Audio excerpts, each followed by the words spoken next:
26 പിറന്ന നമ്മൾ ആഘോഷരാവുകൾ പിന്നിട്ട് അർത്ഥവത്തായ പൊതു പരിപാടികളിലേക്ക് മുന്നേറുന്ന സന്ദർഭമാണ് ഇത്.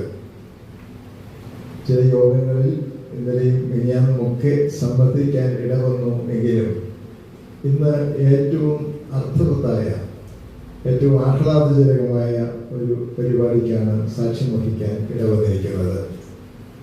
നമ്മുടെ പ്രിയപ്പെട്ട മലയാളത്തിനെ അഭിമാനിക്കാവുന്ന ഒരു മനോഹര ഗ്രന്ഥം സമ്മാനിച്ച പ്രിയപ്പെട്ട എഴുത്തുകാരി ശ്രീമതി CX മീനാക്ഷിയുടെ പെൺപാട്ടു താരകൾ എന്നാണ് പുസ്തകത്തിൻ്റെ പേര്.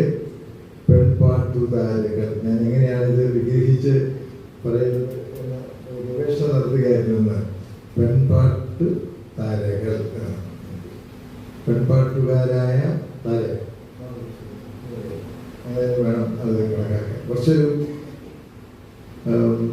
എന്താണ്, ക്ലിഷ്ടത ഇല്ല എങ്കിലും വൈവിധ്യം അനുഭവപ്പെടുന്ന ഒരു ഗ്രന്ഥനാമമാണ് ഇത്.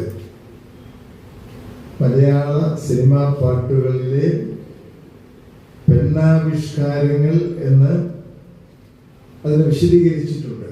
നമ്മുടെ ഗാനരംഗങ്ങളിലെ സ്ത്രീത്വാവിഷ്കാരം എങ്ങനെയാണ് സംഭവിച്ചിരിക്കുന്നത് എന്നുള്ളത് കുറച്ചുകൂടി പച്ച മലയാളത്തിൽ എന്ന് വേണമെങ്കിൽ പറയാം. പെണ്ണാവിഷ്കാരം എന്ന് പറയുകയാണ് ചെയ്യുന്നത്. ഞങ്ങളുടെ നാട്ടിൽ പെണ്ണ എന്ന് പറയുമ്പോഴത്തേക്ക്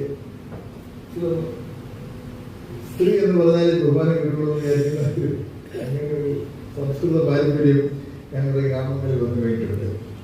അപ്പോൾ അവിടെ ആ പെണ്ണെ വിളിച്ച് എന്ന് പറയുന്നത് സ്ത്രീ എന്ന് പറയുമ്പോൾ കുറച്ചുകൂടി ഗമ കൂടുന്ന ഒരവസ്ഥ ശേഷമുണ്ട്.